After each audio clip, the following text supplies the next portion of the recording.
পূর্ব rail Sealdah Ranaghat শাখায় বা বনগাঁ শাখায় কিন্তু এসি লোকাল চালানোর জন্য প্রস্তুতি প্রথম 10 কিলোমিটারে 29 টাকা, রানাঘাটে 113 টাকা আর কৃষ্ণনগরে 132 টাকা।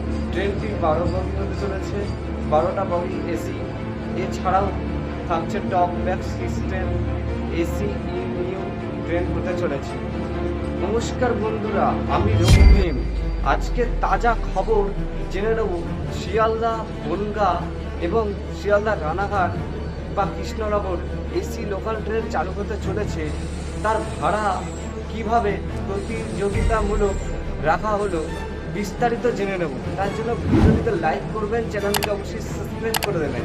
পূর্ব রেল সিদ্ধান্ত নিয়েছে কিছু রুটে এসি ইউনিউ লোকাল চালাবে, তার জন্য কিন্তু এবার শিয়ালদা রানাঘাট বা কৃষ্ণনগর ছাড়াও বনগাঁ কিন্তু দ্রুত অন্তর্ভুক্ত হতে চলেছে। তাহলে ট্রেনে থাকতে চলেছে এসি ইউনিয়ন লোকাল ট্রেন 12টা বগি, ঠিক আছে। এছাড়াও হতে চলেছে যে স্বয়ংক্রিয় দরজা, এছাড়াও থাকতে চলেছে যে জিপিএস ভাসমান বিজ্ঞাপন, এছাড়াও থাকতে চলেছে যে টক ব্যাক সিস্টেম।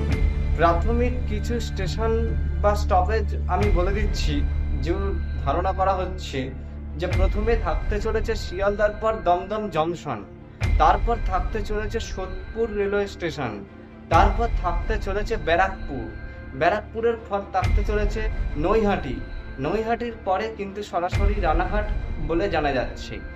এতে আপনাদের কি মনে হয় অবশ্যই কিন্তু কমেন্ট করে জানাবেন। মাসিক 15 দিন কিন্তু এই টিকিট বিক্রি হবে জিএসটি সমেত, মানে জিএসটি ধার্য করা হবে বলে জানা যাচ্ছে। কিছু যাত্রী বলছেন যে এই এসি লোকালে ভাড়া কতটা কি হবে, তার ছাড়াও কতটা ভিড় হবে, ভিড় কি একটু হলেও কম হবে।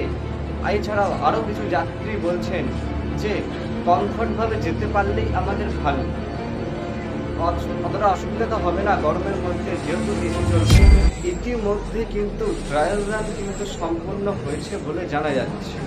এরপরে শিয়ালদা ডিভিশনের তরফ থেকে কিন্তু আরও 2টি রেট কিন্তু চাওয়া হয়েছে। এবার দেখা যাক যে এই 2টি রেট পেলে কিন্তু ভালোই হবে। এছাড়া কিন্তু সার্ভিস কিন্তু জুলাই মাসের মধ্যে কিন্তু চালু হয়ে যেতে পারে বলে জানা যাচ্ছে। আপনারা কি এসি লোকালে চলতে আগ্রহী? তাহলে কমেন্টে কিন্তু অবশ্যই জানাতে ভুলবেন না। তাহলে আজকের এই ভিডিওটি আপনাদের কেমন লাগলো একটু লাইক করে দিন, একটি কমেন্ট করে জানান আপনার মতামত। এছাড়াও চ্যানেলে নতুন হয়ে থাকলে অবশ্যই সাবস্ক্রাইব করে পাশের বেল আইকনটি অবশ্যই অন করে রাখুন।